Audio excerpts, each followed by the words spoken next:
নজরদারি চলছিল, ফুলও ছড়ানো হয়েছিল, আজও ফুল ছড়ানো হয়েছে। এই মুহূর্তে সেই ছবি আমরা দেখানোর চেষ্টা করবো সরাসরি। এই মুহূর্তে সেই ছবি আমরা দেখাচ্ছি।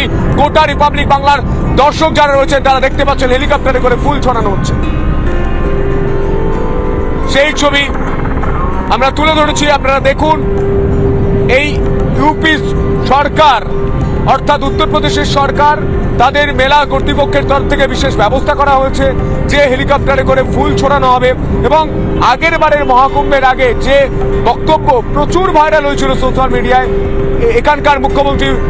এখানকার মুখ্যমন্ত্রী যোগী আদিত্যনাথ বলেছিলেন যে যারা পুণ্যার্থীরা আসবেন তাদের পায়ে যাতে কোনোভাবে অসুবিধা না হয় তার জন্য পুষ্প অর্থাৎ কোমল অর্থাৎ এই গোলাপ ফুলের পাপড়ি ছড়িয়ে দেওয়া হবে। সেই ছবিটা আমরা দেখেছিলাম, এবারও আমরা সেই ছবি দেখছি। এবং মহাকুম্ভ থেকে সব খবর, সব ছবি সবার আগে 9 তারিখ থেকে লাগাতার রিপাবলিক বাংলা আপনার জন্য তুলে ধরছে। রিপাবলিক বাংলা দর্শক যারা রয়েছেন তারা জানেন যে প্রতিদিন সকাল 6টা থেকে রাত 11টা পর্যন্ত আমরা সব খবর, সব ছবি মহাকুম্ভের মেগা কভারেজ করছি 100 ক্যামেরার বেশি ক্যামেরা নিয়ে।